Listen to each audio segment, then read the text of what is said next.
اچھا صاحب، ایک استدلال یہ بھی پیش کیا جاتا ہے، خصوصاً آپ کو زیر بحث لاتے ہوئے کہا جاتا ہے بھی غامدی صاحب سے جو بھی سوال کر لو، اعتراض کر لو، ان کو غصہ نہیں آتا. تو یہ غصہ نہ آنا جو ہے، تو غصہ تو تب آئے کہ جب دینی شعائر اور مذہبی روایت اور ہماری تہذیبی شکوں کی کوئی حمیت، کوئی اس کی حمایت، اس کے تحفظ کا کوئی جذبہ ہو.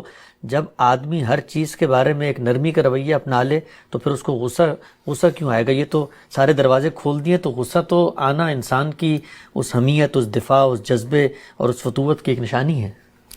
جن چیزوں کا آپ نے نام لیا نا، یعنی دین، مسلک، نقطہ نظر، علمی رائے، ان کی حمایت ہوتی ہی استدلال سے.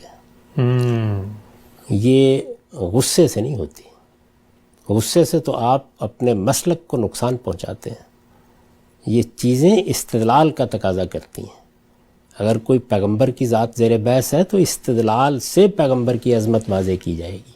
اگر دین پر کوئی اعتراض ہو رہا ہے تو استدلال سے اس اعتراض کو رفع کیا جائے گا.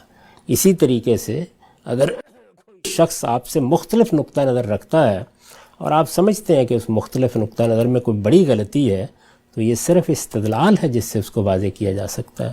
غصہ کر کے آپ حاصل کیا کرنا چاہتے ہیں؟ یعنی غصے کا ظہور تو وہاں ہونا چاہیے جہاں پر آپ کو دست و گریباں ہونا پڑ گیا ہے. یعنی دو قوموں کے درمیان جنگ ہو گئی ہے، تو وہاں تو ظاہر ہے غصہ بھی آئے گا، حمیت بھی پیدا ہوگی، تلواریں بھی نکلیں گی، بندوقیں بھی چلیں گی. تو یہ آپ گفتگو میں اس میدان میں کیسے اتر آئے؟ یہاں کیا چیز حاصل ہوگی؟ وہاں تو سامنے والے کو مارنا ہے اور ٹنک چڑھائے ہیں تو ان کو تباہ کرنا ہے. یہاں آپ نے کس چیز کو تباہ کرنا ہے؟ یہاں اصل میں آپ نے دلیل کی غلطی واضح کرنی ہے.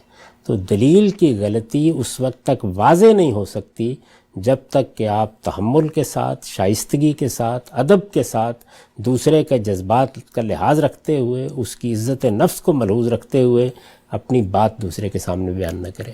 یہ جتنے تحفظ، حمیت، شاعر، اس طرح کی باتیں کی جاتی ہیں، کبھی لوگوں نے اس پر غور ہی نہیں کیا کہ قرآن مجید ان کی ان تمام تعبیرات سے بالکل خالی ہے. اچھا، قرآن مجید کیا کہتا ہے آپ کو؟ وہ یہ کہتا ہے کہ مقابلے میں اگر آپ کے سیاح بھی آ جائے تو آپ کو اس کا بھی جواب کس سے دینا ہے؟ حسنہ سے. ادفع باللتی ہے حسن.